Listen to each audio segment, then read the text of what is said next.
हरिओम मित्रों, आप सभी का गणेश टीचिंग एकेडमी में स्वागत है। मैं गणेश यादव। आज हम आप सभी के लिए यूजीसी नेट जीआरएफ के अंतर्गत आने वाले इकाई 3 का टॉपिक लेकर आए हैं। इकाई 3 के अंतर्गत साहित्य शास्त्र आता है, जिसमें भारतीय काव्य शास्त्र और पाश्चात्य काव्य शास्त्र से संबंधित प्रश्नों का संग्रह रहता है। आज हम इसी इकाई 3 का नोट्स लेकर आए हैं। चलिए अब हम आरंभ करते हैं क्लास को। सबसे पहले हम भारतीय काव्य शास्त्र को देखते हैं। संस्कृत में साहित्य के लिए काव्य शब्द का प्रयोग किया जाता है। काव्य दृश्य काव्य और श्रव्य काव्य। श्रव्य काव्य के दो भाग गद्य और पद्य में बांटा गया है। आगे हम देखते हैं, काव्य से संबंधित विभिन्न पक्षों का अध्ययन करने वाले शास्त्र को काव्य शास्त्र कहते हैं। संस्कृत आचार्यों का क्रम से नाम है भरत मुनि, दूसरा भामह, तीसरा दंडी, चौथा उद्भट, पांचवा वामन, छठा रुद्राठ और सातवां आनंदवर्धन। राजशेखर, अभिनवगुप्त, कुंतक, महिमभट्ट, भोजराज, क्षेमेंद्र, मम्मट, अपदीक्षित, पंडित जगन्नाथ। परीक्षाओं में इन आचार्यों का क्रम से पूछा जाता है। चलिए आगे देखते हैं। संस्कृत आलोचना के प्रमुख आचार्य हैं भरत मुनि। भरत मुनि इन्हें संस्कृत काव्यशास्त्र का प्रथम आचार्य माना जाता है। ये दूसरी सदी के माने जाते हैं। इनकी प्रसिद्ध रचना नाट्यशास्त्र को पंचम वेद भी कहा जाता है, जिसमें 36 अध्याय तथा 5000 श्लोक है। इन्होंने इसमें 10 गुण, 10 दोष तथा 4 अलंकार की मीमांसा की है। इन्होंने रसों की संख्या 8 मानी है। आगे हम देखते हैं आचार्य भामह। आचार्य भामह 6ठी शताब्दी के माने जाते हैं। मूलतः कश्मीर के रहने वाले थे। इन्होंने ही सर्वप्रथम अलंकार को नाट्यशास्त्र की परतंत्रता से मुक्त कर एक स्वतंत्र संप्रदाय के रूप में स्थापित किया। इनके ग्रंथ का नाम काव्य अलंकार है, जो 6 परिच्छेदों में विभक्त है। इनके प्रमुख काव्य सिद्धांत निम्नलिखित है। शब्द तथा अर्थ दोनों का काव्य होना। आगे हम देखते हैं, 10 के स्थान पर 3 गुणों की स्थापना की। वक्रोक्ति को सभी अलंकारों का प्राण मानना। रीति को ना मानकर काव्य गुणों का विवेचन किया है। आचार्य दंडी, इसका समय 7वीं सदी से स्वीकार किया जाता है। अलंकार संप्रदाय से संबंधित 6 इनके ग्रंथों का नाम काव्य आदर्श है। प्रथम आचार्य जिन्होंने वैदर्भी तथा गौड़ीय रीति से पारंपरिक अंतर को स्पष्ट किया है। आचार्य वामन के बारे में देखते हैं। वामन ये रीति संप्रदाय के प्रवर्तक आचार्य हैं। इनका समय 8वीं सदी माना जाता है। इन्होंने काव्य अलंकार सूत्र नामक ग्रंथ की रचना की। इनके प्रमुख काव्य सिद्धांत निम्नलिखित है। रीति को काव्य की आत्मा मानना, गुणों को अलंकार की अपेक्षा अधिक महत्व देना, वैदर्भी, पंचाली, गौणी तीनों रीतियों का कल्पना, 10 शब्द तथा 10 अर्थ गण माना, समग्र अर्थ अलंकारों में उपमा का प्रपंच मानना। काव्य लक्षण, अब हम काव्य लक्षण को देखते हैं। काव्य की परिभाषा ही काव्य लक्षण है। संस्कृत के काव्य लक्षण आचार्य शब्द अर्थो साहित्यो काव्यम गद्यम पद्यम च दधिता भामह का काव्य लक्षण है। नन्नु शब्द अर्थो काव्यम रुद्राठ का काव्य लक्षण है। शब्द अर्थो शरीरा तवत्व काव्यम आनंदवर्धन का काव्य लक्षण है। वाक्यम रसात्मक काव्यम आचार्य विश्वनाथ का काव्य लक्षण है। रमणीयार्थ अर्थ प्रतिपादक का शब्द काव्यम जगन्नाथ का काव्य लक्षण है। आगे हम देखते हैं, हिंदी के विद्वानों द्वारा दिया गया काव्य लक्षण। साहित्य जन समूह के हृदय का विकास है। बालकृष्ण भट्ट का काव्य लक्षण है। ज्ञान राशि के संचित कोश का नाम साहित्य है। महावीर प्रसाद द्विवेदी का कथन। अंतःकरण के प्रवृत्तियों के चित्र का नाम कविता है। महावीर प्रसाद द्विवेदी का कथन है। जिस प्रकार आत्मा की मुक्त अवस्था ज्ञान दशा कहलाती है, मनुष्य की वाणी जो शब्द विधान करती आई है उसे कविता कहते हैं। आचार्य शुक्ल का कथन। आगे हम देखते हैं, शतोत्तरिक या हृदय की मुक्त अवस्था के लिए किया हुआ शब्द विधान काव्य है। आचार्य शुक्ल का कथन। साहित्य वह है जिसे चरस खींचता हुआ किसान भी समझ सके और खूब पढ़ा लिखा भी समझ सके। महात्मा गांधी का कथन। साहित्य जीवन की आलोचना है। प्रेमचंद का कथन है। काव्य आत्मा की संकलात्मक अनुभूति है। जयशंकर प्रसाद का कथन। कविता हमारे परिपूर्ण क्षणों की वाणी है। सुमित्रा नंदन पंत का कथन। कविता कवि विशेष की भावनाओं का चित्रण है। महादेवी वर्मा का कथन है। रसात्मक शब्द अर्थ काव्य है और उसकी छंदोमयी विशिष्ट विधा आधुनिक अर्थ में कविता है। डॉक्टर नागेंद्र का कथन। कविता सबसे पहले और अंत में शब्द है। आगे का कथन। कविता भाषा में आदमी होने की तमीज है। धूमिल का कथन है। अब हम देखते हैं पाश्चात्य काव्य लक्षण। कविता हमारे प्रबल भावों का सहज उछलन है। वर्ड सावर्थ का कथन। कविता सर्वोत्तम शब्दों का सर्वोत्तम क्रम है। कॉलरिज का कथन। कविता सौंदर्य का लयात्मक सृजन है। एडगर एलन पो का कथन। कविता मूल जीवन की आलोचना है। मैथ्यू अर्नल्ड का कथन।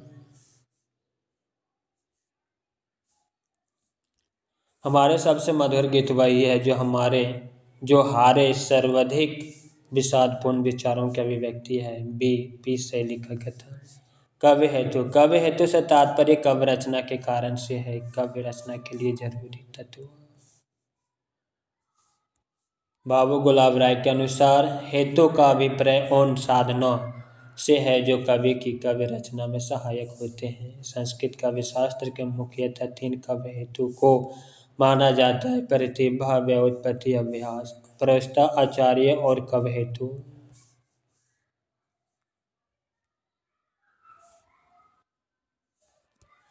भामह के काव्य हेतु प्रतिभा, दंडी के काव्य हेतु प्रतिभा, शास्त्र ज्ञान, अभ्यास। वामन के काव्य हेतु लोक विद्या, प्रकीर्ण। हेमचंद्र जगन्नाथ का काव्य हेतु केवल प्रतिभा है। रुद्राथ कुंटक का काव्य हेतु शक्ति, व्युत्पत्ति, अभ्यास है। आगे हम देखते हैं प्रज्ञा नव उन्मेष शालिनी प्रतिभा मता भट्टतोत का काव्य हेतु है।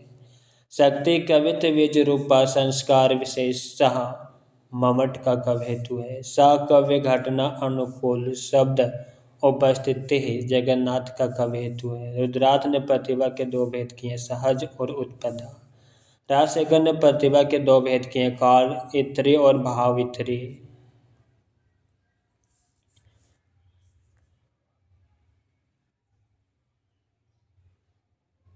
आगे हम देखते हैं राजशेखर के अनुसार उचित अनुचित विवेको उत्पत्ति व्युत्पत्ति। राजशेखर का कथन। निरंतर प्रयास करते रहना ही अभ्यास है। काव्य प्रयोजन। काव्य रचना के उद्देश्य को काव्य प्रयोजन कहते हैं। भरत मुनि के अनुसार काव्य प्रयोजन धर्म, यश, आयु, साधक, बुद्धिवर्धक और लोक उपदेश है। भमहा के काव्य लक्षण। पुरुषार्थ, चतुष्टय, कीर्ति, प्रीति और समस्त कलाओं का ज्ञान है। वामन भोजराज ने सिर्फ कीर्ति प्रीति को काव्य लक्षण माना। हिंदी के विद्वानों के अनुसार कबीरदास का कथन। तुम जिन जानो गीत है या निज ब्रह्म विचार। तुलसीदास के काव्य प्रयोजन। कीर्ति भानिति भूति भली सोई सुर सरिसम सब कर हित होई। देव का काव्य प्रयोजन। रहत घर नावर धाम धन तरवर सरवर कोप जैसे शरीर जग में अमर भय कब रस रूप। महावीर प्रसाद द्विवेदी का काव्य लक्षण। ज्ञान का विस्तार और आनंद की अनुभूति ही काव्य प्रयोजन है। मैथिली शरण गुप्त का कथन। केवल मनोरंजन न काव्य का कर्म होना चाहिए, उसमें उचित उपदेश का भी मर्म होना चाहिए। आगे हम देखते हैं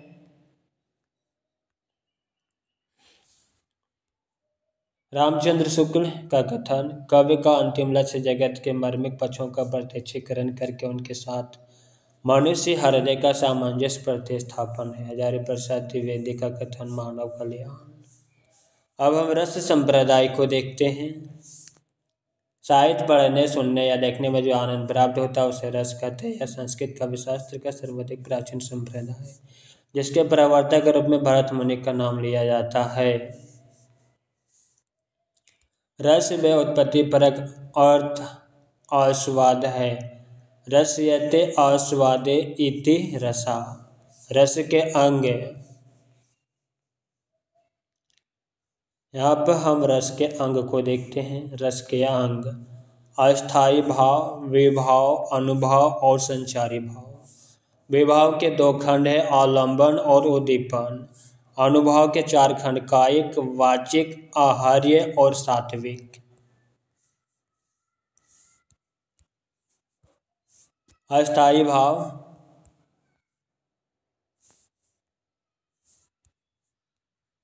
सहृदय के मन में जो भाव सदा विद्यमान रहे उसे स्थायी भाव कहते हैं। जिसके अंदर ये भाव जागृत होते हैं उन्हें आश्रय कहते हैं। विभाव अस्थायी भाव को जागृत करने वाले कारणों जो व्यक्ति या परिस्थितियों में हो सकती है, इनके दो भेद हैं। आलंबन, जिसके कारण अस्थायी भाव जागृत हो। उद्दीपन आलंबन का व्यवहारिक क्रियाकलाप एवं तत्कालीन परिस्थितियां जो भावों को उद्दीप्त करती है। अनुभव अस्थायी भावों के जागृत होने के पश्चात आश्रय की चेष्टाएं। संचारी भाव संचारी का अर्थ साथ साथ चलने वाले होते हैं। ये अस्थायी भाव के साथ ही उठते और खत्म हो जाते हैं। ये अस्थायी होते हैं। इनकी संख्या 33 माने गए हैं। भरत मुनि ने अपने ग्रंथ में भावों की संख्या 49 मानी थी,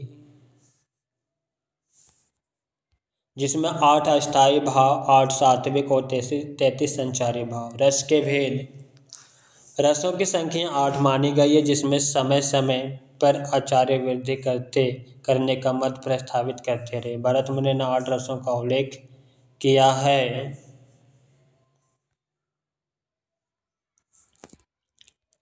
अभिनव गुप्त के अनुसार मूलतः रसों की संख्या 9 है। संचारी भाव को भरत मुनि ने व्यभिचारी भाव कहा। भरत मुनि ने अनुभव के 3 भेद ही माने, वाचिक, आंगिक और सात्विक। मुख्यतः 9 रसों को स्वीकृत किया गया है। श्रृंगार, हास्य, रौद्र, करुण, वीर, अद्भुत, बीभत्स, भयानक, शांत।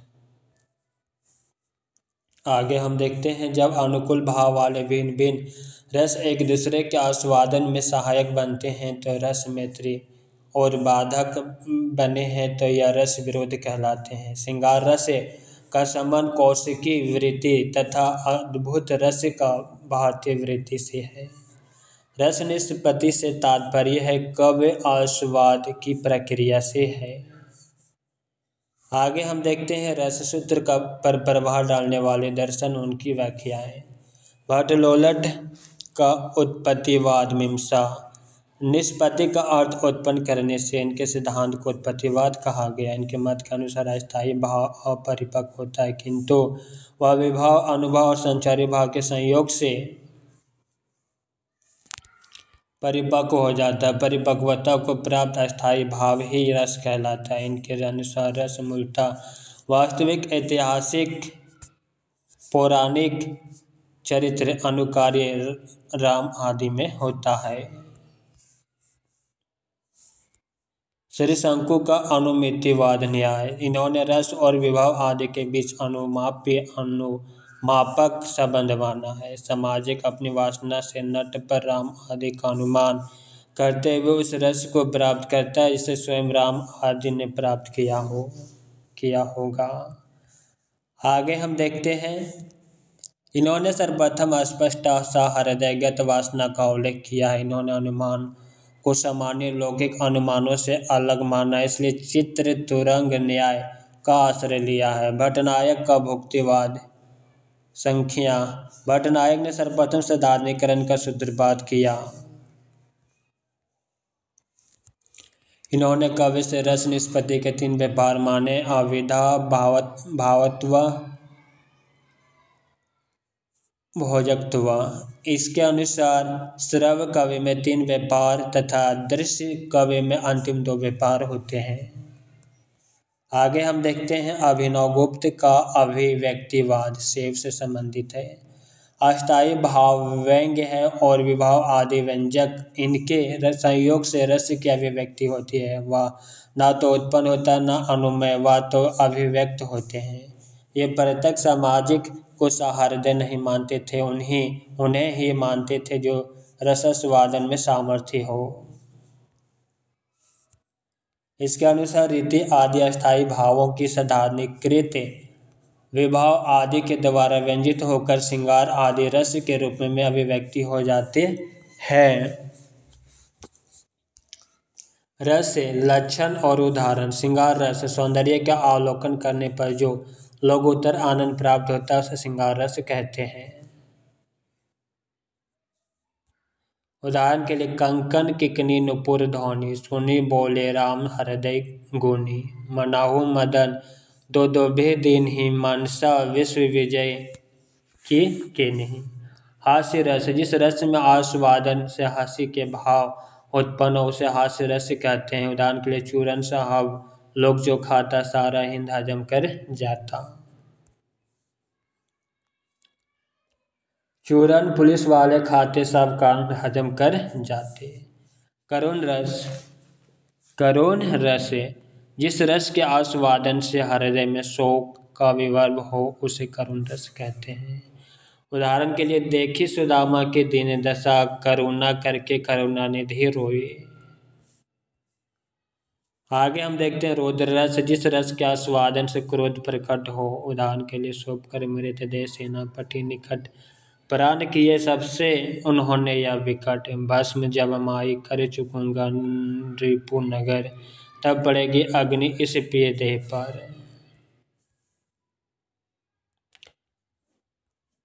वीर रस। जिन भावों से वीरता प्रकट हो। उदाहरण के लिए मृत रोहित पटुदान ले, धर्यो धर्म आमान खंग घर, व्रत धीर धनी सत्यवीर हरिश्चंद्र। भयानक रस। जिस रस के आस्वादन से भय उत्पन्न हो। उदाहरण के तुलसी विवेक अकुलानी, जातु घनी कहे। चित्रहूँ के कभी सो निशाचर न लागी है। विभत्स रस। जिस रस के आस्वादन से घृणा प्रकट हो। उदाहरण के जा दिन मन पंछी उड़ जे, तातिन में तन के विष्टा कृमि के है खग उड़े। अद्भुत रस। जिस रस के आस्वादन से आश्चर्य प्रकट हो। उदाहरण के लिए बिनु पद चले, सुने बिनु काना, कर बिनु कर्म करे विधि नाना। शांत रस। जहाँ सब जीवों में समान भाव वर्णित हो। उदाहरण के लिए जब मैं था तब हरि नहीं, अब हरि है मैं नहीं। सब अंधियारा मिट गया जब दीपक देखे माही। वात्सल्य रस। जहाँ शिष्य पुत्र आदि पर स्नेह भाव दर्शाया जाता हो वहाँ वात्सल्य रस होता है। उदाहरण के सुत मुख देख से सोदा फूली। अब हम साधारणीकरण को देखते हैं। भावों का व्यक्ति विशेष से आबद्ध रहकर मुक्त हो जाना साधारणीकरण कहलाता है। मुक्त हो जाने का अभिप्राय सबके लिए सामान्य हो जाने से है। सर्वप्रथम भट्टनायक ने साधारणीकरण का उल्लेख किया, बाद में व्यवस्थित रूप से प्रतिष्ठित करने का श्रेय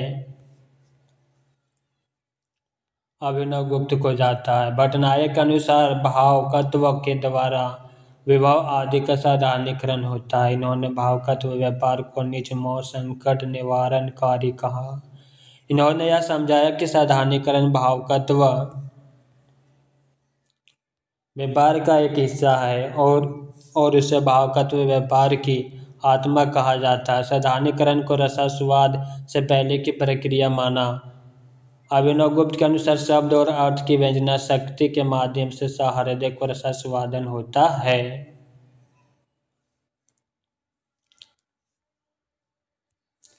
ये साधारणीकरण के एक अन्य स्तर की बात करते हैं, सहृदय के व्यक्तित्व बंधन की समाप्ति। व्यक्तित्व बंधन से मुक्त होना ही अस्थायी भाव का साधारणीकरण है, अभिनवगुप्त का कथन। अविद्या द्वारा शब्द अर्थ बोध होता है, तत्पश्चात साधारणीकरण द्वारा सहृदय को एक विशिष्ट प्रकार की मानसी एवं साक्षात्कार आत्मिका प्रतीत होती है। धनंजय ने साधारणीकरण का स्थान पर परित्याग विशेष शब्द का प्रयोग किया। साधारणीकरण की अवस्था में प्राणी या वस्तु के साथ जो संबंध होता है वह मिट जाता है। साधारणीकरण की स्थिति योग की मधुमती भूमिका के सादृश्य होती है। श्याम सुंदर दास का कथन था। आचार्य रामचंद्र शुक्ल लोक हृदय में हृदय के लीन होने की दशा का नाम रस दशा है। डॉक्टर नागेंद्र का कथन है, साधारणीकरण का अर्थ है काव्य के भावन द्वारा पाठक या श्रोता का भाव की सामान्य भूमि पर पहुंच जाना। अब हम अलंकार संप्रदाय को देखते हैं।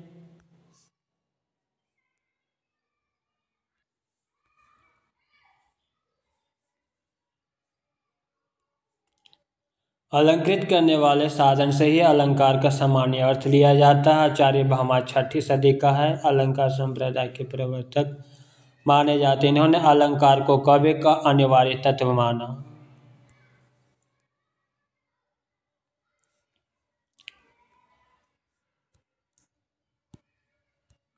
इन्होंने समस्त अलंकारों का मूल वक्रोक्ति को माना। आचार्य दंडी ने अलंकार को प्रथम बार परिभाषित करने का प्रयास किया। इन्होंने कवि की शोभा में वृद्धि करने वाले सभी धर्म अलंकारों को माना है। आचार्य वामन के अनुसार गुण काव्य में शोभा कारक धर्म है और अलंकार उसके वर्धक है। इसके अनुसार काव्य में नित्य स्थान गुण का है और अलंकार का अनित्य स्थान। आचार्य आनंद वर्धन ने लिखा है कि जिस प्रकार कटक कुंडल आदि आभूषण अमूमन शरीर की सुंदरता से वृद्धि करते हैं, वैसे ही अलंकार भी काव्य के शब्द अर्थ रूप शरीर सुंदरता बढ़ाते हैं। अलंकार को काव्य बाह्य शोभकारक तत्व माना। आचार्य राजशेखर ने अलंकार को वेद का 7वां भाग माना। आचार्य जगन्नाथ के अनुसार काव्य आत्मा व्यंग्य की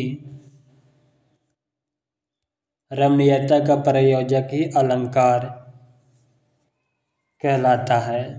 भामहा, दंडी, उद्भट, रुद्राट, भोज, जयदेव, अप्पा दीक्षित आदि अलंकारवादी आचार्य माने गए हैं और अलंकारों का प्रयोग नवयुग की चेतना के अनुरूप बलात् नहीं करना चाहिए। महावीर प्रसाद द्विवेदी का कथन है, मैं अलंकार को केवल वर्ण प्रणाली मानता हूँ। आचार्य रामचंद्र शुक्ल का कथन है।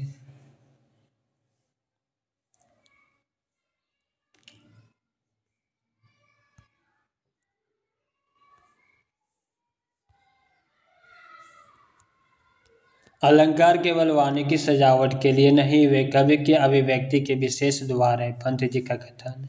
अलंकार के वर्गीकरण का सर्वप्रथम प्रयास करते हुए आचार्य वामन ने 2 भेद किए हैं। पहला, शब्द अलंकार।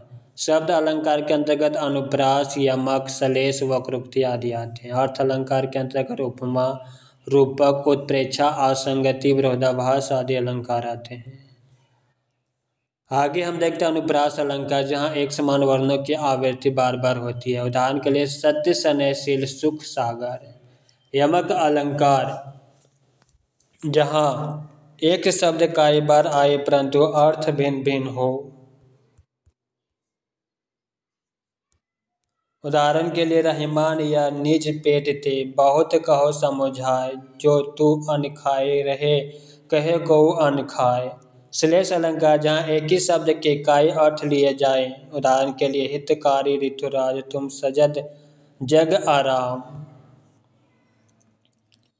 आगे हम देखते हैं वक्रोक्ति अलंकार, वह अलंकार जिससे सुनने वाले कहीं भी बात का कोई अन्य अर्थ निकाले। उदाहरण के लिए को तुम है घनश्याम हम तो बरसों कहीं जाए। उपमा अलंकार, इसका अर्थ तुलना करने से, जिसका वर्णन हो उसे उपमेय और जिससे उपमा दे उसे उपमान कहते हैं। उदाहरण के लिए हे रघुवर मुख चंद्र सो, रूपक अलंकार जहाँ उपमेय और उपमान में पूर्ण समानता बताई जाए। उदाहरण के लिए संतो भाई आई ज्ञान की अंधेरी।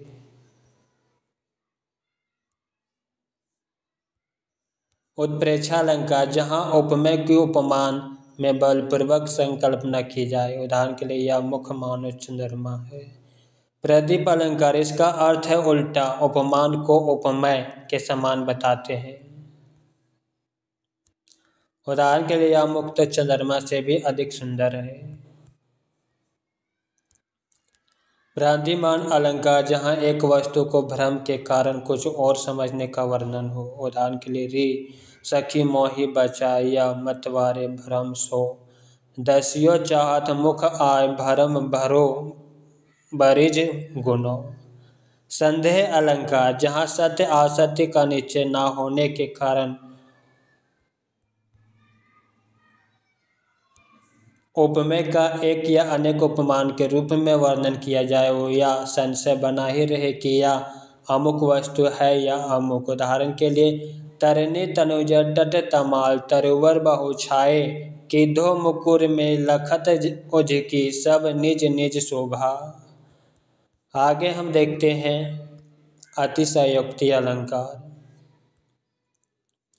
जहाँ चित्त की तीव्र भावनाओं को व्यक्त करने के लिए अथवा किसी भी अत्यंत अधिक सराहना करने के लिए कोई अद्भुत बात कही जाए जो लोक सीमा से परे। उदाहरण के हनुमान की पूछ से लंका न पाई, लगन न पाई आग, लंका सिरी जल गई गए निशाचर भाग। विरोधाभास अलंकार जहाँ विरोधी पदार्थों का वर्णन किया जाए। उदाहरण के लिए या अनुरागे चित्त की गति समझे ना कोई, जो जो बूढ़े श्याम रंग त्यों त्यों उज्ज्वल होय। आगे हम देखते हैं रीति संप्रदाय। आचार्य वामन ने रीति संप्रदाय के प्रवर्तक माने जाते हैं। इन्होंने रीति को काव्यात्मा घोषित किया है। आचार्य दंडी ने रीति के लिए कवि सर्ग कवि मार्ग जबकि भरत मुनि ने प्रवृत्ति शब्द का प्रयोग किया है।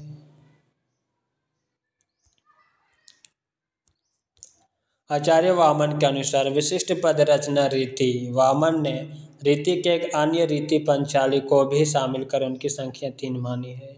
रीति और गुण के संबंध में स्वीकारते हुए कहते हैं कि जैसे चित्र रेखाओं का समन्वय होता वैसे रीतियों की काव्य गुणों का समन्वय होती है। समस्त गुणों के समन्वय के कारण वे दर्वी को सर्वश्रेष्ठ माना। आनंदवर्धन ने रीति को संगठन कहा और रीति को समाज से जुड़ा हुआ माना। आचार्य मम्मट ने रीति को वृत्ति कहा, इसके लिए रीति रस का साधन मात्र है। आचार्य विश्वनाथ के अनुसार पद संगठन रीति है। आचार्य शुक्ल रीति का विधान शुद्धवाद का प्रभाव उत्पन्न करने के लिए हुआ है। डॉक्टर नागेंद्र यूरोप के आचार्य द्वारा निर्दिष्ट शैली के तत्व समांतर से रीति के तत्वों में ही अंतर्भूत हो जाते हैं अथवा रीति के तत्वों का उपयुक्त शैली तत्वों के अंतर्भाव हो जाता है। काव्य गुण यह माना गया है कि काव्य का मूल रस है और रस धर्म गुण है। गुण के बगैर रस संभव नहीं। सामान्यतः 3 गुण स्वीकार किए जाते हैं। भरत मुनि और दंडी के गुणों की संख्या 10 और वामन ने 20 मानी है। आगे हम देखते हैं काव्य दोष। आचार्य विश्वनाथ के अनुसार जो काव्य की रमणीयता में अपकर्षक हो वही दोष है। मुख्य 3 काव्य दोष माने जाते हैं। शब्द दोष जहाँ शब्दों की रमणीयता के अपकर्षत्व हो। शब्द दोष के विभिन्न प्रकार है। पहला श्रुति कटु दोष, दूसरा च्युत संस्कृत दोष, तीसरा अप्रयुक्तव दोष, चौथा ग्राम्यत्व दोष, पांचवा अश्लीलत्व दोष, छठा अप्रतीतव दोष, सातवां क्लिष्टव दोष। अर्थ दोष जहाँ अर्थ की रमणीयता में अपकर्षत्व हो। अर्थ दोष के विभिन्न प्रकार हैं। प्रसिद्ध त्याग, दूसरा न्याय अर्थता, तीसरा निहित अर्थता, चौथा वह तत्व।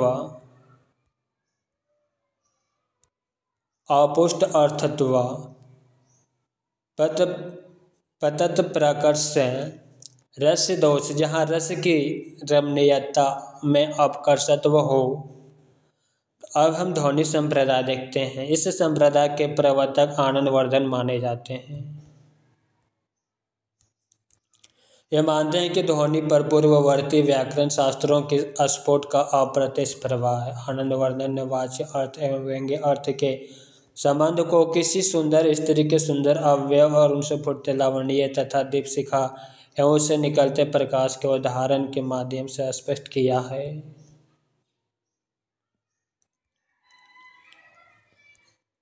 इन्होंने वाच्य अर्थ को जान लेने वाले व्यक्ति को बोध एवं व्यंग्य अर्थ को समझ लेने वाले को सहृदय माना। काव्य में व्यंग्य अर्थ होने के अनिवार्य घोषित किया। मम्मट ने ध्वनियों को 51 भेद विवेचन किया, किंतु मुख्य 3 ही स्वीकृत किए जाते हैं। वस्तु ध्वनि एक बात से अन्य बातों की व्यंजना होना। अलंकार ध्वनि व्यंग्य अर्थ की अभिव्यक्ति अलंकार के रूप में होना। रस ध्वनि व्यंग्य अर्थ की अभिव्यक्ति का विभाव आदि भावों और संयोगों पर निर्भर होना। इसे असंलक्ष्य क्रम व्यंग्य ध्वनि भी कहते हैं। आनंदवर्धन ने रस ध्वनि को ही ध्वनि का आत्मा माना। डॉक्टर नागेंद्र का कथन ध्वनि का स्थापना के द्वारा वास्तव में ध्वनिकार ने काव्य में कल्पना तत्व के महत्व को ही प्रतिष्ठित किया है। अब हम औक्रोक्ति संप्रदाय को देखते हैं।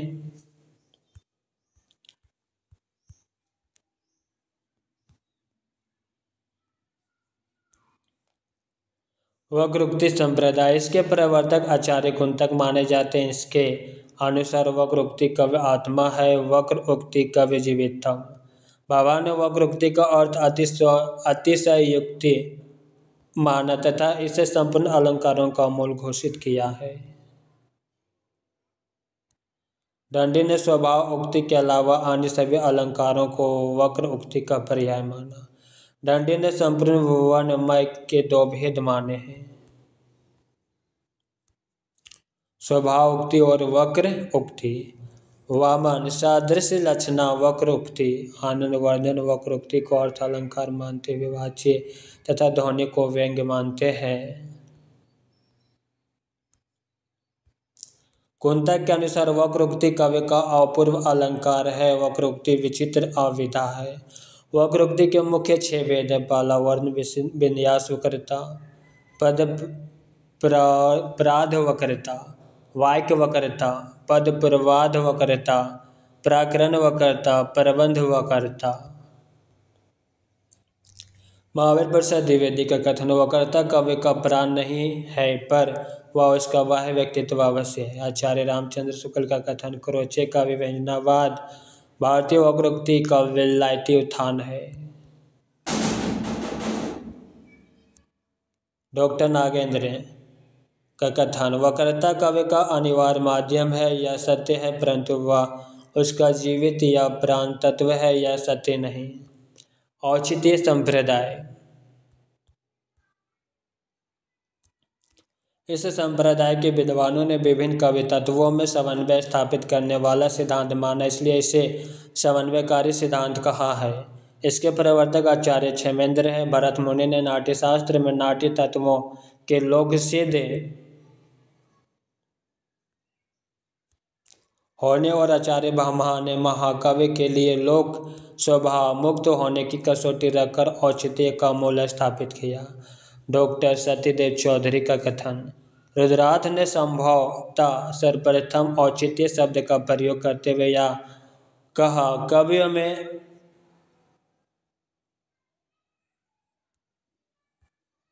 अनुप्रास वृत्तियों का प्रयोग औचित्य का ध्यान रखते हुए करना चाहिए।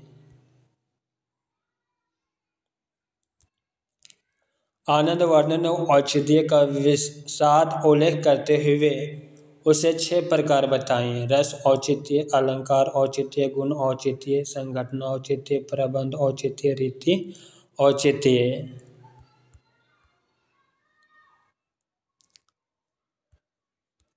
क्षेमेंद्र के अनुसार औचित्य का भाव ही औचित्य है। काव्य रस सिद्ध होता है और उसकी आत्मा औचित्य इसके 27 भेद माने हैं। आचार्य मम्मट औचित्य का महत्व केवल गुण दोष के स्वरूप की पहचान तक मानते हैं।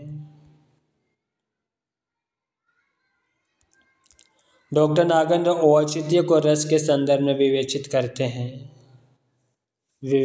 करते हैं। अब हम शब्द शक्ति देखते हैं। शब्द का अर्थ प्रकट करने वाले शक्ति शब्द शक्ति कहलाती है। अविद्या जहाँ स्मृति, अनुभूति और बुद्धि के आधार पर कहे हुए शब्द को सुनते ही प्रथमता जिससे अर्थ का बोध हो वाच्य अर्थ कहते हैं। जिस शक्ति द्वारा यह अर्थ मालूम होता वह अविद्या कहलाती है। लक्षणा जब वाच्य अर्थ ग्रहण करने में कोई बाधा पड़ती है, मुख्य अर्थ से संबंधित कोई अन्य अर्थ ग्रहण किया जाता है तो उसे लक्ष्य अर्थ कहते हैं। लक्ष्य अर्थ निर्धारणी शक्ति का लक्षण कहते हैं।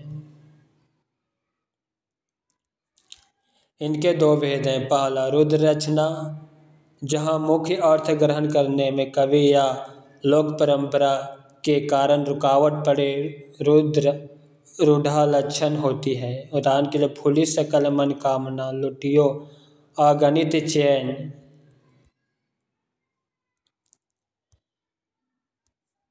इनके भी दो भेद है, गौणी रूढ़ा और शुद्ध रूढ़ा। दूसरा प्रयोजनवती लक्षणा, जहाँ किसी प्रयोजन के कारण शब्द के मुख्य अर्थ में बाढ़ पड़े वहाँ प्रयोजनवती लक्षण होती है। उदाहरण के लिए मैंने राम रतन धन पायो। इसके भी दो भेद है, गौणी प्रयोजनवती लक्षणा और शुद्ध प्रयोजनवती लक्षणा।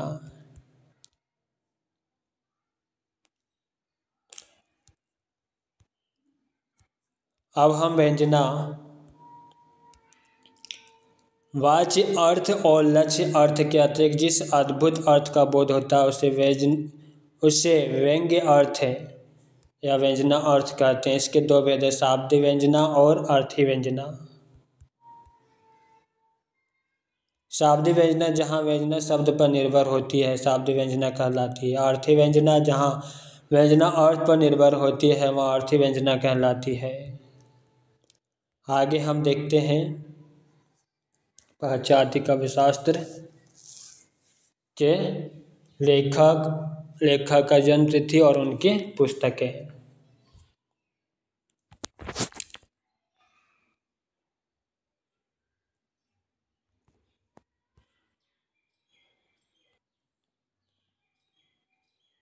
मित्रों, आज की क्लास यहीं पे समाप्त करते हैं। क्लास कैसा लगा कमेंट में अवश्य लिखिएगा। साथ ही अपने मित्रों को शेयर अवश्य कीजिएगा। बाकी जो बच गया है वो अगला क्लास में लेके आएंगे। तब तक के लिए नमस्कार, हरि ओम।